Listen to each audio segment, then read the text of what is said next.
La Pâque n'est pas juste une fête, c'est une histoire de délivrance.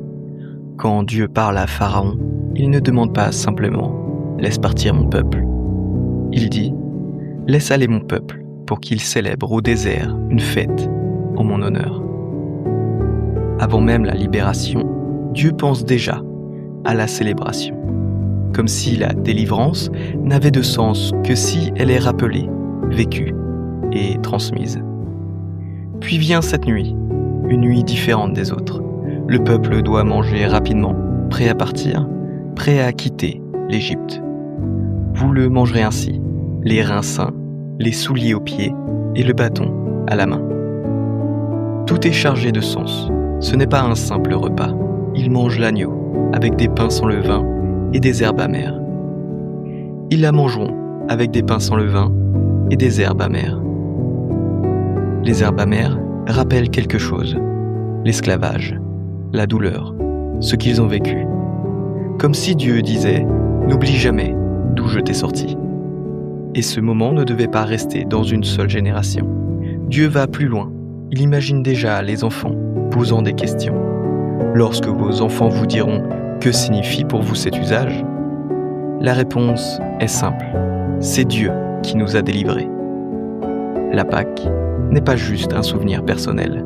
C'est une mémoire vivante, quelque chose qu'on raconte, qu'on partage, qu'on transmet. Et Dieu fixe ce moment dans le temps, un rendez-vous, non une tradition humaine, un temps établi par lui. Mais l'histoire ne s'arrête pas en Égypte, parce que cette Pâque annonçait quelque chose de plus grand. Des siècles plus tard, Jésus est là, et lui aussi célèbre la Pâque. Allez nous préparer la Pâque, afin que nous la mangions. Il ne la rejette pas, il ne la remplace pas. Et au moment de ce repas, il dit quelque chose de fort. J'ai désiré vivement manger cette Pâque avec vous. Pourquoi un tel désir ? Parce que tout converge vers ce moment. L'agneau qu'on mangeait pointait vers lui. Le sang sur les portes annonçait son sang sur la croix. La mort qui passait sans toucher le peuple de Dieu annonçait le salut. Et ce n'est pas un hasard si sa mort arrive à ce moment précis. La Pâque a lieu dans 2 jours et le Fils de l'homme sera livré.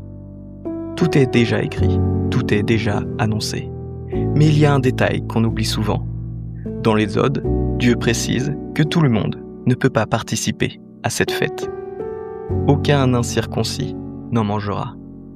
Ce n'est pas juste un repas, c'est une alliance. C'est une question de cœur.